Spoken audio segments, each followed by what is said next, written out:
You weren't deaf. We just didn't push the right button. We had you on mute. Apologize. Thank you. Tim, Yeah, I can hear you now. Thank you. weren't we closed for the clinic, or for the relay rather, beginning of May? I believe so. I know the latest stretch was 2 weeks because of rain. It may have been around the relay time too. I don't remember off the top of my head. Or is this because it's showing the weather station? So is there somewhere else that shows we're closed more? We No. can check on that. Just so we know, just to make sure in the future that we make sure that we are closed Right. after we do a relay. We were. I know that we were. Yeah, because we'd gotten notice. I called up Tim and I'll have to check on that. Well, maybe we could just make a note and then make sure we put it on the books for next Right. month. That's a good idea, Cindy. Sure, that's a good Good idea. Permits. Hey, Bruce. Hey there, Hugh. On the golf course. Oh. There you are. Beautiful day to be on the golf course. Okay, moving down to permits and access. Who wants to talk about that? I can take that one. Okay, Okay, so far, as of right now, we have 161 permits issued. We have 131 all online applications, which is awesome. We have 70 resident, 82 senior, and 9 non-resident. and I will make mention, because there was some question. A shellfish permit only allows the permit holder to harvest shellfish at Casco Beach. It provides nothing else. It provides no parking, it provides no beach access, period. So anybody who is of the belief that getting a non-resident permit gives you access to the beach is mistaken. That is not the case. And we received a query in that regard, and Tim is following up. Is it clearly stated when they're purchasing it, that something like, are they receiving something, like, is it clearly stated that this does not allow access to the Casco Beach parking lot between Memorial Day and Labor Day? I think it needs to be spelled out for them. I know that that's been discussed in years past, and the fact that it doesn't get them in. Well, the bottom line is the only people who can go, even if you have a non-resident beach permit, which you can buy, Right. you are not allowed to use that non-resident beach permit at Casco Beach, at Southport Beach, or at South Pine Creek Beach. I didn't even know that. I thought you had access to everything. No, you do not. So is it just, what is it, Jennings and Penfield, that's it? Yes. Yeah. But, I mean, obviously, people are under this idea that they can get their shellfishing Well, the only, permit, and probably, you have this teenager sitting at the booth, and someone's Right. probably saying, I have this, I should be able to go in. Yeah, I agree. That's what I was thinking. It's just a high school kid, so they're not going to fight with them. Right. well, I've talked to Parks and Rec, and Parks and Rec says they only allow people in with this permit on your windshield. No piece of plastic that says Fairfield Shellfish Commission is gonna work.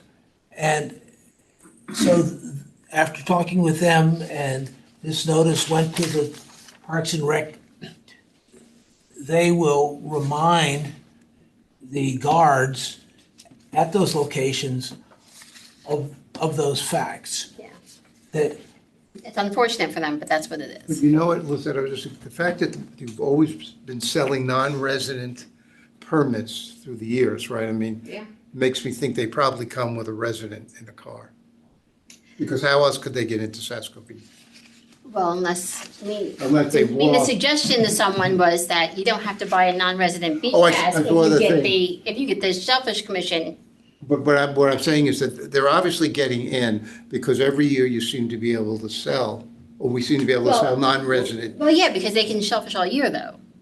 I understand A that, lot of but those people, what you'll I see think them out there in happens the is fall. that somebody comes with their friend who's a, Oh, yeah, of resident. course, Or which it's is grant- fine, which is great. Or they Yeah. get dropped off at the gate. That's fantastic.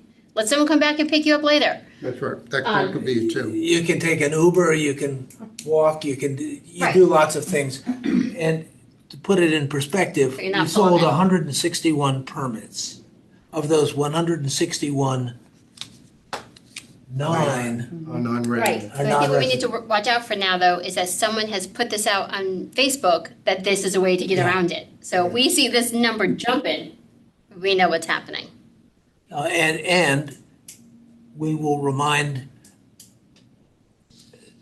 the folks who are at the gate that if you don't have a residence sticker, you cannot come in. Right. That's my worry. Whatever you're waving at me has no Exactly. bearing. That's what my worry is, the fact that people put it on Facebook and we're gonna get a lot of people trying to get around this by doing this. So, anyway, we will, Tim is going to respond to that query, and I've spoken to the Parks and Rec, and we will remind them. And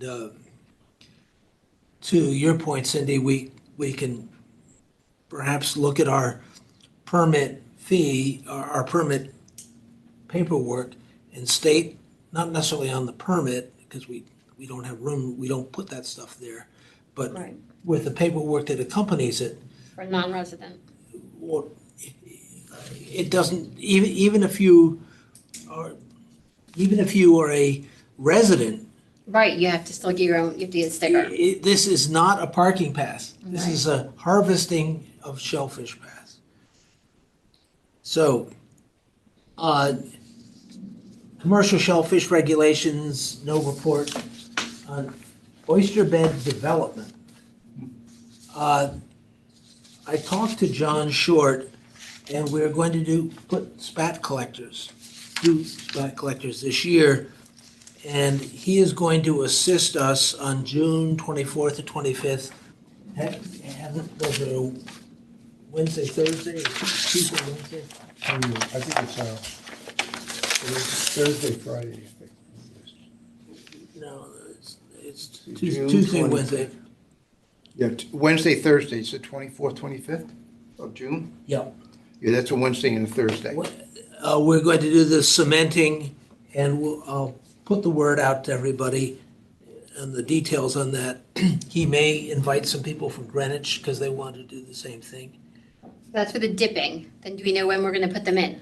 On June 27th of that weekend at 3:30 because the tide is low at 4:22. So that'll give us an hour. It's a 0.5 tide, so it's not super low. The cementing is at the conservation shack, is that where it takes place? How many are we gonna do? Probably about 30. Okay. Whatever one bag of cement does. Yeah, I think it's a good thing to have out there for kids to see. People always ask about them, people are interested in them. And I have to tell you that what we put out in the first week in July and what we brought in the first week in October or something thereabouts, I mean, those spat collectors were thick with oysters that were, what would you say, Hugh, about the size of a quarter? I mean, they're pretty good size. I mean, tons and tons and tons and tons of them. And that's a very fertile neck of the woods. There's a lot of spat swimming around there. The upwellers, on communications. Kendra, can you tell us about what's going on, not only with Instagram, but with Moms of Fairfield and Facebook? Sure. So we are literally only 4 followers away from breaking that $1,000 follower goal. Okay, So that's good. And we have been up to 6.5 thousand views in 30 days. okay. So we're getting a lot of views. So it is out there, clearly. And I'm constantly posting on Instagram and also on Moms of Fairfield, which is Facebook. I don't have the Shellfish Commission Facebook password to get onto that specific site yet, but the Moms of Fairfield is also Facebook, so we are out there. And then we also have people sharing. The Southport Globe has been wonderful about sharing on their site. Tim has been wonderful about sharing on his, the rec department, DPW, a lot of good sharing going on. So I appreciate all of that. So we're out there. So what do we need to do to get we've lost the key to the kingdom, so to speak, with the Well- Facebook. So I used to be able to post into our page. I didn't have the password or anything. At some point, someone had allowed me access to posting.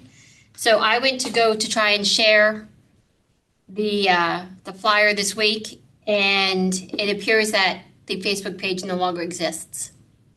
Okay, gotcha. So I'm not sure Um, why or where it went, but it doesn't seem to exist anymore. Oh, that would explain why I can't post on it. Yeah. I try, but it One. keeps going to when I try to post on the Shellfish Commission, it goes to my personal Facebook. So I don't know how or why. Yeah, so somehow That's it's gone. So everything we had there, when I tried to look it up, I could no longer find it. okay. So I didn't know if Facebook uh, itself took it down. So, Hmm. so this is unknown territory to me, but for you folks that are knowledgeable on this, if it's gone, how do we create a new one? We want to have a Fairfield Shellfish Commission. You know, we don't want to be codependent upon Moms of Fairfield on Shellfish. We want to have a page that I believe that bears our name and is on Facebook. And I don't know what's the process for creating a website or a presence on Facebook Mhm. and sharing that password so that we don't get into this predicament again. Um, Tim, do you have anyone at the office that could open just more of a generic one, like from the town of Fairfield, or who would I go to for that? Yeah, I mean, we could start one, and then just Give me you know, access. yeah, give you access, and then at least passwords and logins would live in the department office.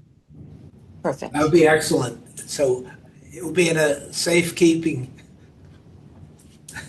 Yeah. Yes.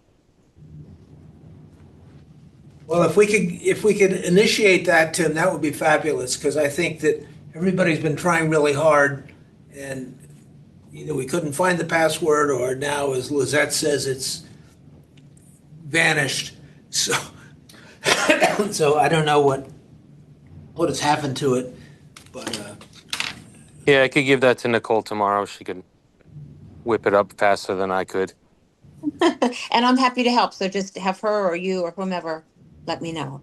Right. Thank you. excellent. Well, And good. also just to go back one step, the shellfish permits are 161 as of 10 days ago. And I have been posting on many different sites, so it may actually be more than that now, 10 days after that cutoff of May 31st. And I've been posting saying that it's going to be a wonderful Father's Day gift. So that's sort of what I'm trying to spin quickly for people right now to spend and enjoy quality time on the shore with, as Father's Day gifts, a permit. Good idea. Uh, well, we'll see. Uh, and also the clinic will help a lot too. Yes. On upwellers, moving on to upwellers, uh, John is working to do something. Oh, one more item on oyster bed development I forgot to mention. For shell planting, I've applied for a permit with the Bureau of Agriculture and waiting on that. In the meantime, John Short's been talking with Jimmy Bloom about using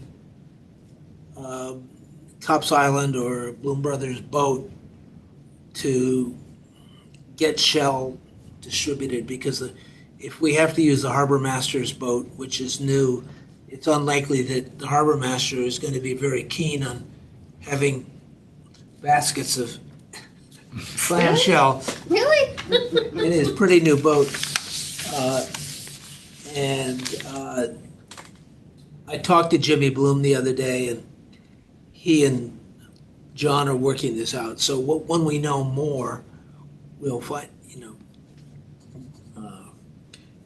Jimmy Bloom is the most incredible guy. I mean, I called him up about the clam clinic and said, would you like to do this and do this? And he said, his answer was, of course. Oh, that's great. And so he's really great. So that covers the committee reports, I believe. Now, from the Conservation Department, the balance in the Shellfish Fund is, as of the end of May, was $33,860.49. We sold 260, or 100, I wish it was 161 permits. We've been closed 19 days, we believe. We're good, subject to confirmation. The budget status is unchanged, and we do know that we received 3.92 inches of rain. We also have 2 invoices from G&B Shellfish. G&B are the folks whom one of them is a past due or from last year when we did a market buy for $1,000. And the other is for the relay that we did this May for $2,500 for a total of $3,500. I'd like a motion to approve payment of $3,500 to G&B. Subject to, Tim, can you confirm that we did not pay the $1,000 invoice? I can, Alex, confirm that in our Munis system before we pass that on. So that is accurate. Just in case. We already approved it. Pardon me? We probably already approved this to purchase. We already have approved the $1,000 to purchase. We already approved it. This was last year. Right, so we had, at some point last year, we approved. The question is, did we pay? Right. Did we? But when we were approving. We did not pay the old invoice, correct? Oh, we didn't? We're Okay. just approving the new amount though, because you've already approved. Okay, so the we old didn't, amount. so we need a motion to make payment to G&B Shellfish for 2 invoices of $1,000 and another one of $2,500, totaling $3,500. Somebody make a motion? I move that we make the motion to approve and pay both invoices in the amount of Second? $3,500. I'll second that. Thank you, Hugh. And any discussion? No. All in favor? Aye. Okay, so we'll pay our good friends at G&B. Ah, They are really wonderful guys. Moving on to old business. Commercial shellfish regulations, no change. I'm still talking to Jeff Stedman about working on this. Alternates to shellfish commissioners, I would just like to clarify that an alternate functions as a regular member of the commission, but does not have a vote. An alternate can sit at the table, participate in discussions, but cannot vote unless we lack a quorum and that alternate or alternates become the quorum maker, in other words, the fourth or whatever it may be. And if that's the case, then I would appoint that individual as from being an alternate to being a voting member for that particular meeting. And if you have two alternates, then you have to alternate back and forth as to whom you, if you use one meeting for voting, the next time the situation arises, you would use the other. But they function, unlike the public who are not part of meeting discussion, the alternates are part of it. They can serve on committees and anything else. So that's what an alternate is. And it's really lays the groundwork for becoming a commissioner when there's an opportunity. The newsletter, so Kendra, oh, you moved from one screen to the other. Oh, sorry. No. How funny. So hopefully we'll be getting lots of material for our upcoming Newsletter. this summer, and we have pictures that we can provide to you about the relay they're kind of fun to show those. Yes. So We've got all kinds of news because we have the relay and then hopefully we'll have 1,000 followers and we have a new boat and the clam clinic. So lots of exciting news. The new boat will not be happening until next year. Okay. So Don't mention it. No, there isn't, because it's not going to be, we'll talk about that a little bit later, but that will not be delivered until the winter time. Okay, gotcha. Junior commissioners, that's always something. Joe, maybe you'd like to talk about that? Yeah, I mean, we've talked about having that, and I was, as you know, I've been in discussion with the Boy Scouts for volunteers for the Clam Clinic. And I was just thinking this may be a project that we may want to, somebody who's looking to become an Eagle Scout, always looking for, a more substantive project. And this may be one that we may want to consider at one time. Yeah, I mean, we can certainly, when you and I and Paul talked, right? Mm-hmm. And he's a scout leader. And when it comes time to do the upwellers, they'd be great to get involved in this because that requires regular maintenance. You got to get down there on a regular schedule. And that, I don't know, Cindy, you're familiar with this. That might be a great Eagle Scout project because it, setting it up and cleaning it and doing it on a regular basis, and maybe because we've got oysters in the marina that we put into the upwellers to say, oh, we put them in and they were 1.5 inches and we put them in the upweller and now they're 2 inches. I mean, they grew, so you could see the results of your efforts. So we can talk about that, but I think that's sort of something you can get your hands on. Mill River Wetlands, Hugh and Joe and I and Kendra were all involved last year, and this past spring, and that will be resuming in September. And I actually met with Joy Shaw. One of the things they're talking about doing is, because the program the Mill River Wetlands runs ends in middle school and does not go into high school. And it was mentioned that just like all those violins and all those instruments that kids have to have for band get put in the closet because they don't have to do band when they're in high school. But they have had an uptick in the interest in the sciences, the natural sciences, in the high school. So I was talking to Joy Shaw and to John Tilley about the possibility of maybe getting some of the college kids who are interested to be sort of mentors and working with some of the high school teachers for some specialized programs, not to the extent that we do with the seventh graders, not for, but it might be interesting for for the few. I mean, when you consider we do 800 in a year, maybe there are 20 that would be interested in pursuing this. I mean, that's all you need. So that's a thought.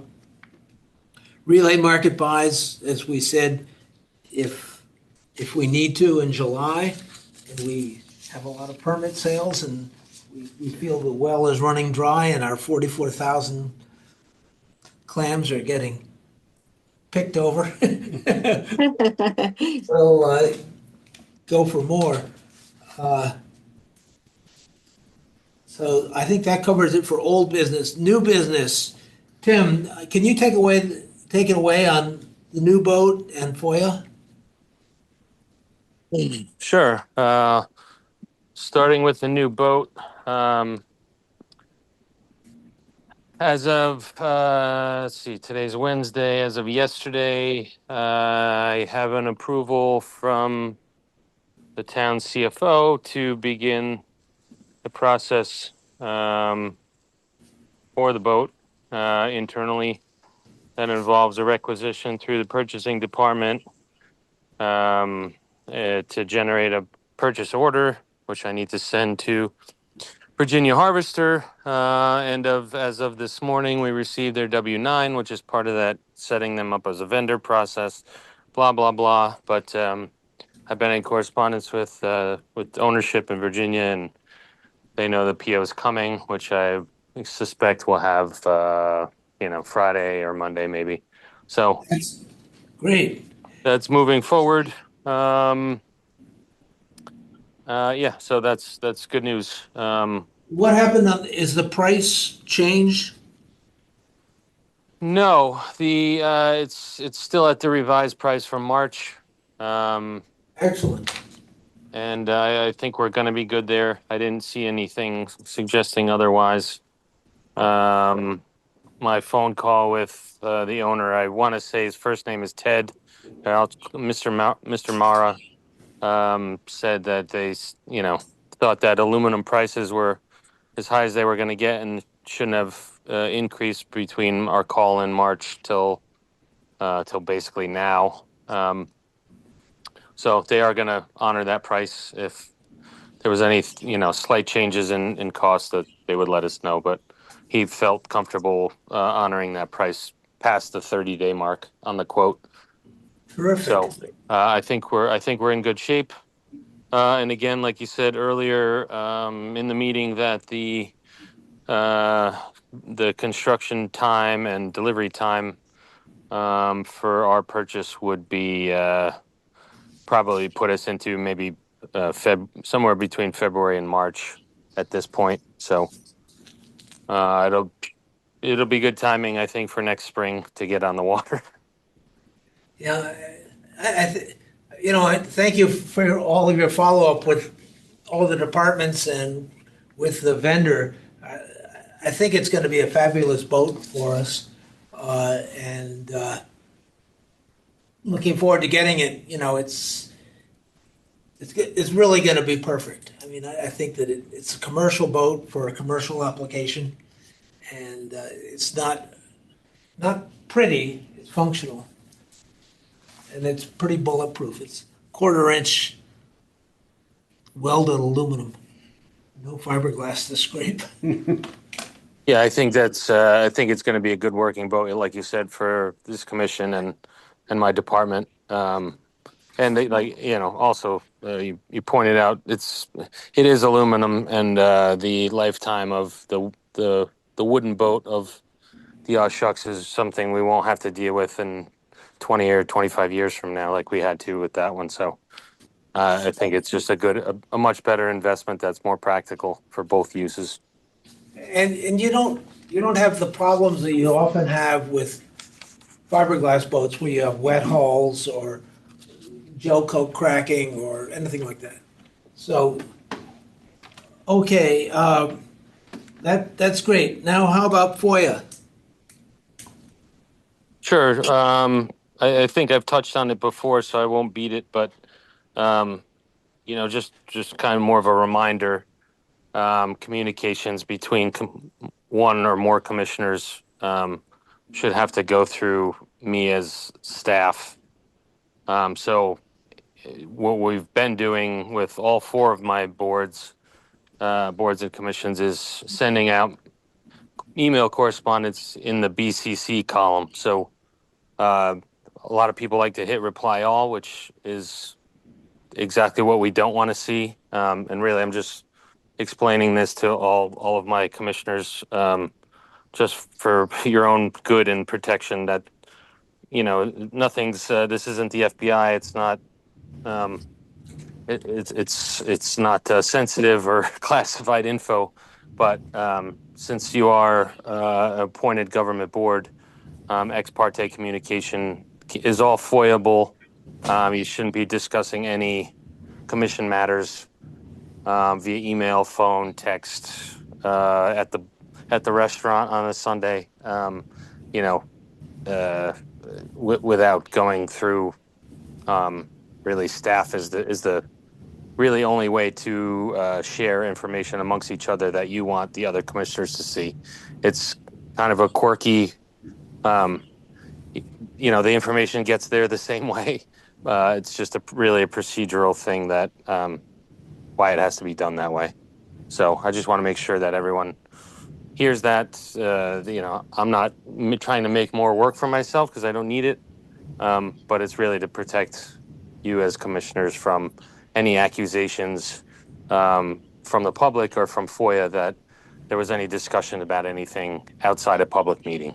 So that's all. It all has to be done transparent in the public meeting as you sit here once a month. Anything else besides that, you could talk to me all you want, but you're not supposed to talk to other commissioners. And I'll leave it at that. Good, well, thank you for that. If you ever get a Freedom of Information request, it is a major headache.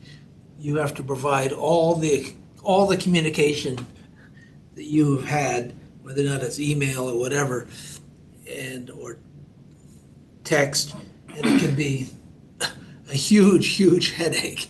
So this is just to avoid it.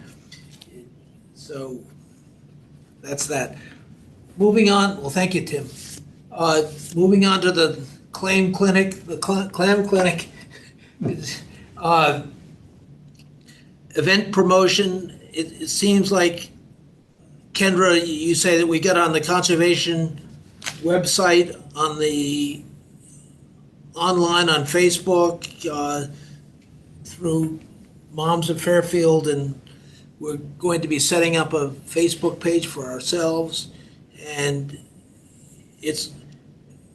maybe we could put a notice on a little, I don't know, counter display, get one put down at Parks and Rec, and then get a similar type one just on the bulletin board down at the library.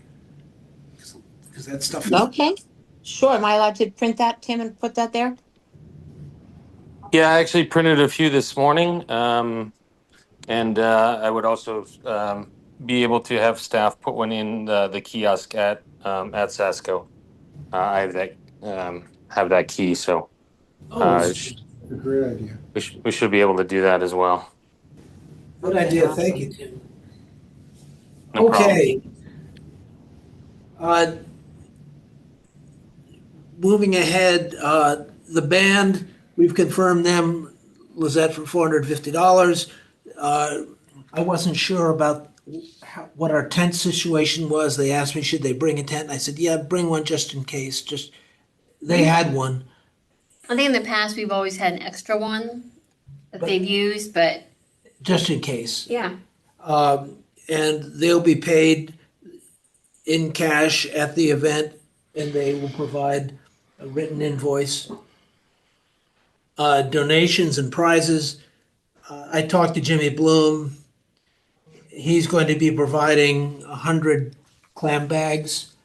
and a basket. And as I said before, when I asked him about those things, he said, of course. So I'm going to get down to East Norwalk and pick that up. He said, send me a notice and he'll get that prepared. I have not talked to Nordic Fish yet. I need to talk to them and work out something.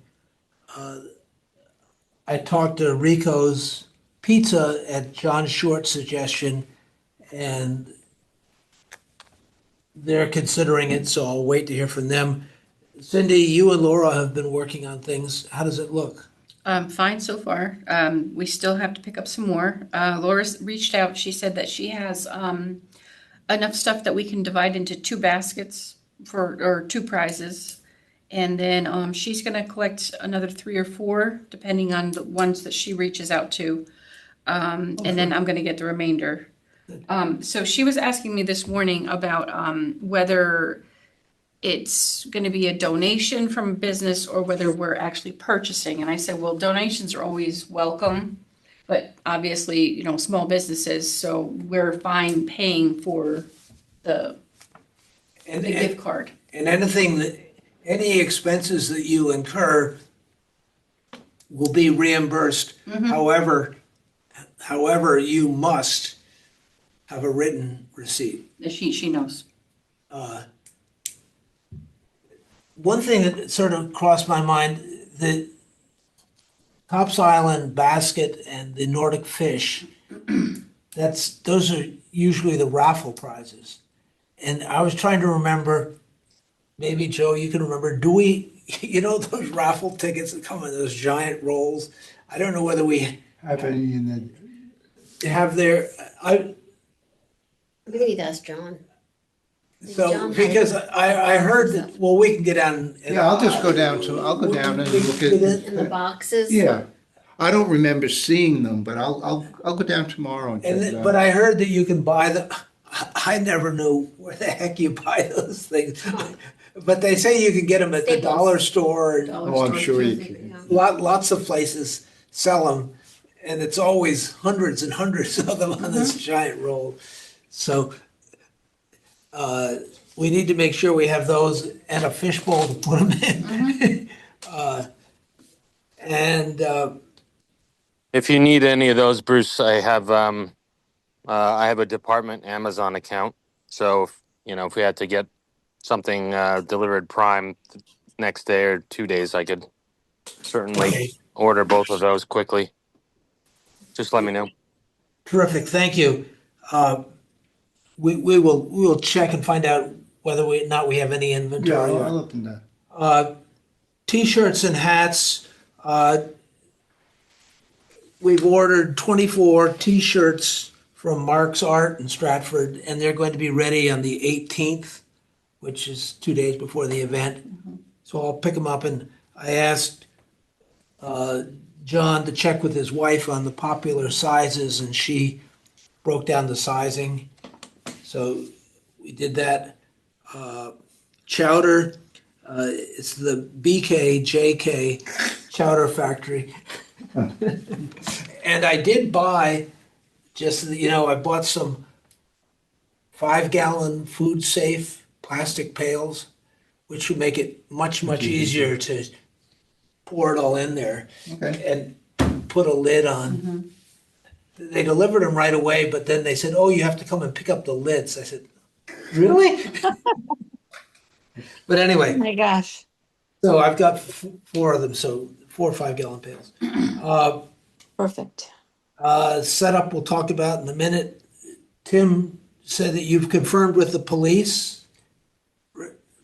Yes, that's correct. I spoke with the chief the day after our last meeting, and he set me up with the lieutenant, and I will just confirm that a couple days before, just as a reminder on their end. But we are on their schedule. Excellent. 8 to I think I told them 8 to 12 or 8:30 to 12:30, just to deal with the big flow of people crush. showing up. Speaking of that, I would encourage everybody to carpool or whatever, but minimize the number of vehicles that you've got. Volunteers, Joe. Yeah, in fact, I just spoke to Paul today about that. We will have about 6 Boy Scouts showing up. With some adults. With Paul and some adults. Okay. And they will show up about 8:30. I told them about the setup about 8:30. And they will be there during the whole thing. And we should use them as we feel appropriate. And this is a good thing for us because I don't know to the extent to which we've used volunteers before. But if this works out, then we can use them for things like what we're doing with the oysters and so forth. Mm-hmm. And go a step further with the junior commissioner. So this is kind of a test for both them and us to see how we can use them properly and see how they are as far as being effective, being helpful to us, setting up tents and whatever, doing some of the grunt work, maybe handing out some of the chowder, things of that nature. So Any other volunteer sources? I mean, we always have people, when we do the spat collectors, that are there and really enthusiastic. And we haven't established a good way of sort of networking with them so that we say, hey, by the way, would you like to come to the clam clinic and help out with that? You know, John reminded me, he said, when you put up that big tent, you need 6 people or you will break it. I mean, because it's got 6 legs on it and the thing's 10 by 20 feet. And you need to walk it out together when you put it up and walk it in together when you take it down. I think luckily, the conservation guys are familiar with it. Like, you know, they've been doing it with us. What concerns me more, as far as volunteers go, is having people available in the water to show people how to do this. And do we need to find some way to reach out to our list of people who already have permits, if any of them are willing to come out and help to teach others? The demo, yeah. To do demo. I can't be there. I can't be on the beach. I'm not cleared to walk on a beach. I've been told I can't go near a beach until probably mid-July. Oh, wow. That's So- torture. Yeah. So we need, I think, like, Cindy usually demos. right. And then John would be out there in years past. There's Last usually year I about didn't 3 go in the people. water because of my foot. I wasn't going in the water.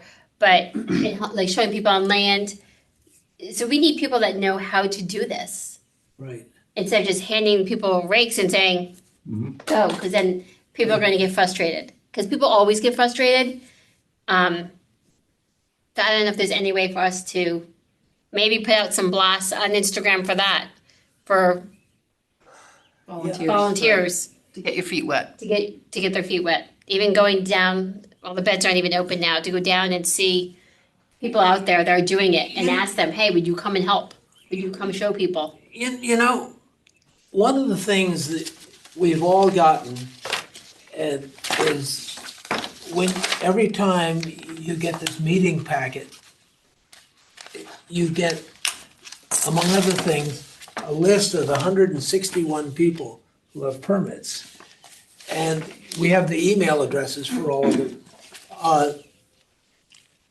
I think that we should, and I've talked to Kendra about this, when we send out the newsletter, it should definitely go to these 161. Yes. And we had 352 as of last December 31st.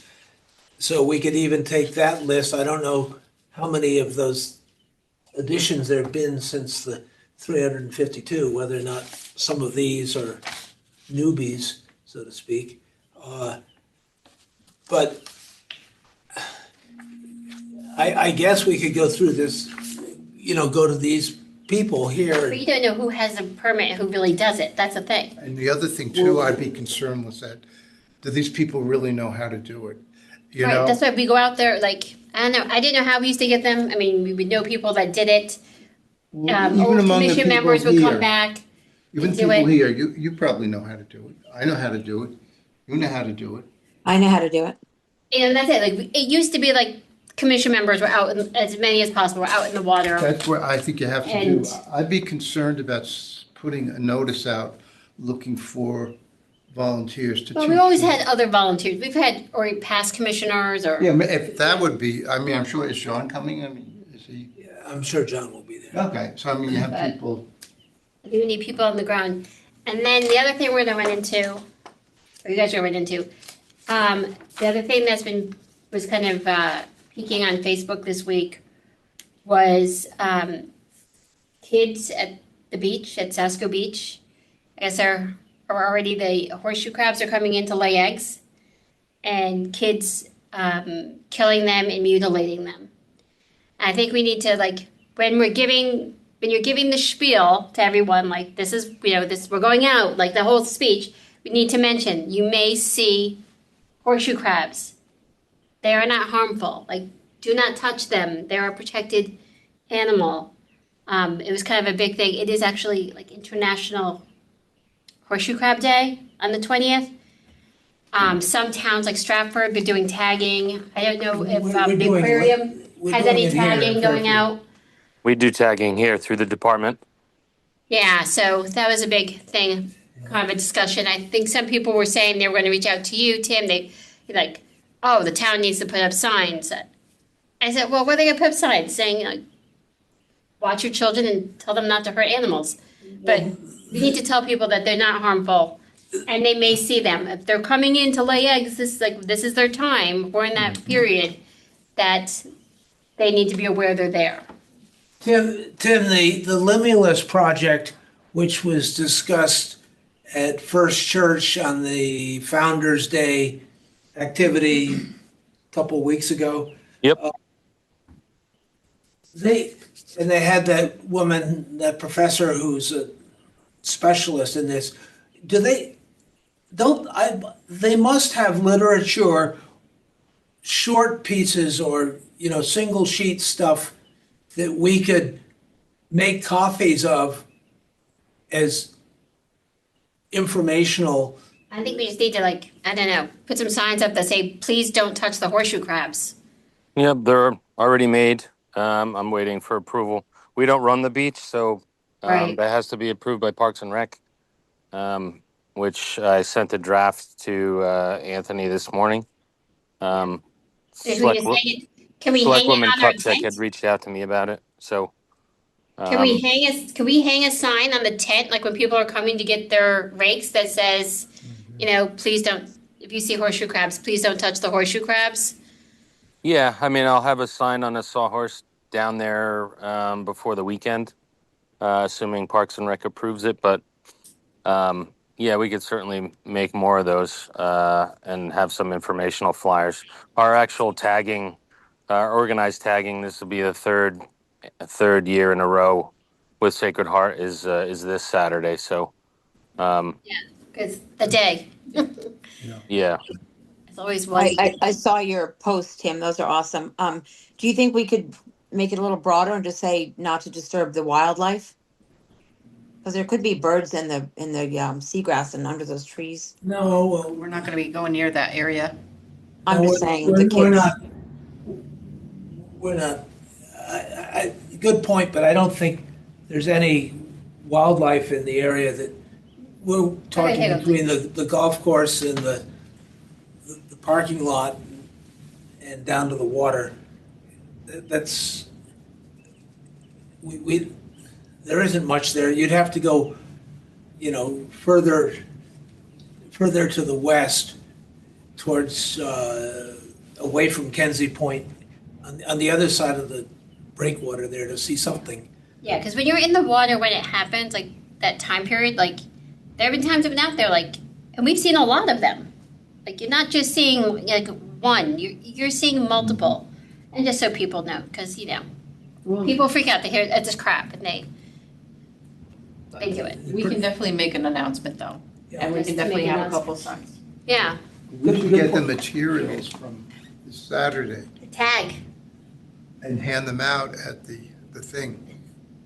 That's a Because, whole. I think it's a whole process though. Like, Because they made a big point that this is like a townwide thing. I've gone to these Yeah. things. Yeah. And so it'd be great if there were materials there, they handed out this Saturday. Short that Beach we and kept them Stratford there is for- doing a whole big thing about it. They're making a whole day of it, education wise, kind of almost like what we're doing with clamming. They're doing it based on like That's great. the horseshoe crabs and their importance and what to do if you see a horseshoe crab that's already tagged, like all of that.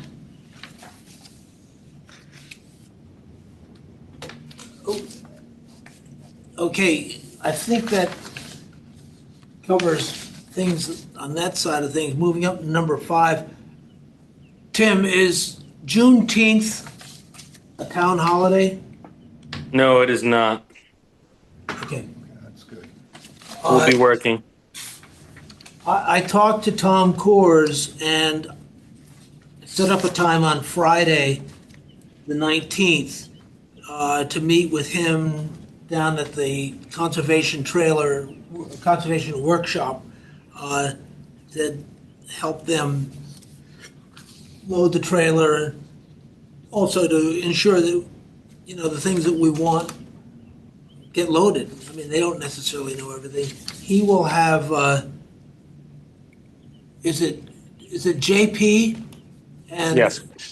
JP and a seasonal will be working with us on Saturday. And we've got, I think, 2 coolers, and we fill 1 cooler with ice from the ice machine on Friday. So we take a lot of ice out of the ice machine. And then the following day, we fill the other cooler up, I believe, with ice, because the ice machine has replenished itself. And that gives us the ice that we need to distribute for. Yes, that's the plan. That staff is dedicated to stay as well. Once everything's unloaded off the trailer, they'll be hands-on and they could assist with the Boy Scouts too. Good. That's great. I'll also have staff, my office staff, Alex and Colleen will be there with a table to if anyone wants to scan or get additional information on permits or permit sales, they will be there as well. So Perfect. Well, thank you. thank you. I think it's fun for them to see all the people there too, because it's pretty cool. I talked to Mill River Wetlands. They're going to try to be there. They'll bring their own tent and table, so we don't need to worry about that. I think that covers most of Friday. Saturday, we'll start at 8:30. That'll give us an hour to get everything, set up the tents, get the chowder going, and we've got the signs, and I think we've got a pretty good system. We just need to, and the band, it was really kind of interesting. I was describing it to this pizza guy, saying, we have rakes and ice and bags and music and free chowder. It's a pretty neat event for just a public affair. I wonder what time the Proof pizza truck gets down there. Is it Proof that's usually down there? I think so. Jen, she had talked to me last year at the end. Because they came to set up as we were leaving. Next year. Do that next year. I think also, Joe, did we see some of those tickets in the trailer when we were looking for the I clothing? don't recall, Kendra. I'll check tomorrow. I think there was a big roll. Hopefully there was. I just don't remember. Yeah, those rolls last a long time. Yeah. Yeah. So on the day of, we'll set up for an hour from 8:30 to 9:30, run the clinic for 3 hours. It usually tapers off towards the end. And then it'll take probably about a half an hour to pick up and move out. And we'll just load up the trailer, and they'll bring the trailer back to the container. What time is low tide that day? I'm just curious. Uh, Anybody? I'm sorry, I could look it up. I just, I can. I guess it's gonna be 10:30. We usually start an hour before, or I hour. believe so, yeah. Yeah, that's what I would have thought. It would It's be. not a huge tide. Uh,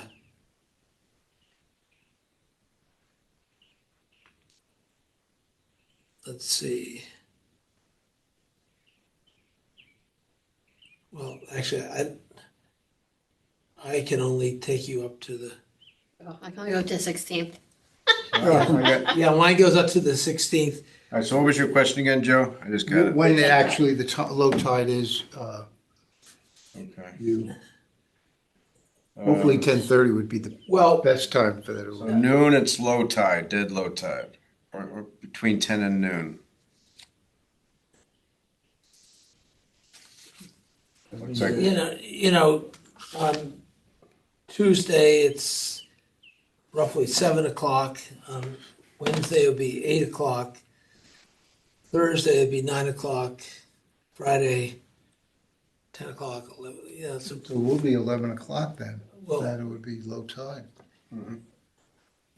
Okay, I just, because, all right, and, the Tuesday tide is a -0.1 tide, and this is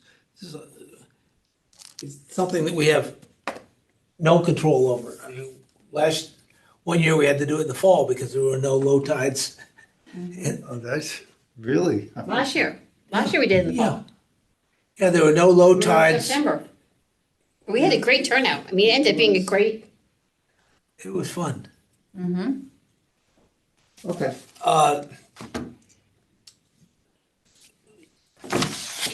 I actually like the fall idea. I think the water is warmer and people are sort of relaxed and beachy, and I think that might be a nice time to do this. yeah, the water was warmer, for sure. Well, if we do it in the fall, we talked about doing it last year in the fall for oysters, and that it would not be an all free, it would be, you'd have to have a permit. well, that was gonna be different, because that was gonna be later, and that was gonna be later in the fall, because oysters aren't even started in September. We don't start them till October. Yeah. So, That was just gonna be that was gonna be like a oyster only event. yeah, Small. Okay. and we would And that have was to, gonna be permit holders only. That wasn't going to be open yeah, and we to, were gonna have to, buy a bunch of oysters, and so we're gonna have to basically finance the right. situation. Uh, Gotcha.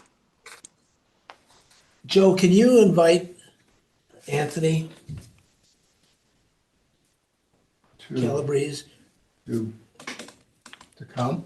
Yep. Okay. I sent an email inviting Ian Sachi, who's the Parks and Rec person who does the magazine and has managed to, I don't know whether he's had any say in it, but for the last two issues, we've had a half page, which is historic in the sense we've never had a half page before. We've submitted it forever. Got a little quarter. And we've been batting 100% for the last two issues, so. So I think that covers it for new business. I don't have any informational. Kendra, you had asked about moving the meeting time to 6:30. We, in December, set up our meeting schedule for 7 PM, the second Wednesday of every month, with the exception of the July meeting, which is off by a little bit. If we change it, then every one of our meetings will have to be considered a special meeting. Oh, okay. Yeah, we used to be at 7:30. We actually moved up to Yeah. 7 a few years ago. So, we can think about it and talk about it amongst ourselves when we're all together, Okay. and Sounds good. see what we want to do in December if we want to change it. So, Okay, perfect. open to discussion.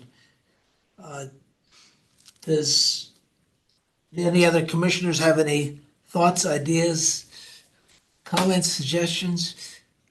I like the idea of educating the future. I mean, I like the idea of having not only the Mill River, but I'm wondering if we could do like almost an elective type of thing with the, reach out to some of the schools, the local schools, and see if there would be any interest with the kids. Because as you were saying, I mean, I can't imagine any of my children injuring a horseshoe crab or anything else. And it just saddens me that, and the kids are the future. I mean, they're the ones that are gonna save the, help us with the wildlife and the water quality and the oysters and clams and all of the things we're doing. So maybe in September, Well, I think partnering with Mill River Wetlands, because they have an organization which we can't come close to replicating in terms of organizing. They do thousands of kids every year. And they struggle to get volunteers. And so they have a much bigger army, so to speak. Yeah. If we, in talking to Joy Shaw at this picnic last week or something, yeah, if there was something that moved forward, because they, Mill River Wetlands, and particularly Joy Shaw, have been miraculously successful and instrumental in bringing these programs into the curriculum of the school. These are not field trips. This is something they talk about in school. right, So it's not just like, oh, let's go out and look at some water or look at some trees or look at something or other. So they've done an incredible job. In fact, they used to do these Ash Creek trips in the spring, and they discovered that the kids were way too unfocused in the spring, in June, because they were off in La La Land. They're done. So they moved to the fall, and it's worked out, everybody agrees, much, much, much better. And if something could be coordinated with, on a limited basis, with the high schools and possibly with the Sacred Heart groups or with the Fairfield University, because we've got people from both sides. Sacred Heart's involved with horseshoe crabs, and Fairfield University is involved with shellfish, and they're getting samples out of Ash Creek. So that's something that we need to talk about, because we can't do it alone, but Right. we're together. Similarly, we're working jointly to see whether or not we get this grant through Save the Sound. Oh, and I will mention, ironically, that Sasko Beach got an A or an A+ rating, I saw that. and it's very, very random based upon who's doing the sampling and when, because it went from marginal to superior and not much change. And that was last year. So anyway, it's always good. That was the highest grade in Fairfield County, So I believe. you see, All depends on the rain. so anyway, It's good PR for the clam. okay, well, if we all discuss it and it's something that people think may be, Plus. I'd be happy to they spearhead it. start looking at that as a reference. That's nice, but it gets very confusing, because we're using different criteria with the Bureau of Agriculture than what they are for Save the Sound. But that's, well, what came back was good news, so let's enjoy it. Any other business? Move to adjourn? Adjourn. Second. Second. All in favor? Done. Good meeting. Just in time for the Thank next. you all. That's right. Night, everybody. Good night, Tim, thank you. Good night. Thank you. Thanks.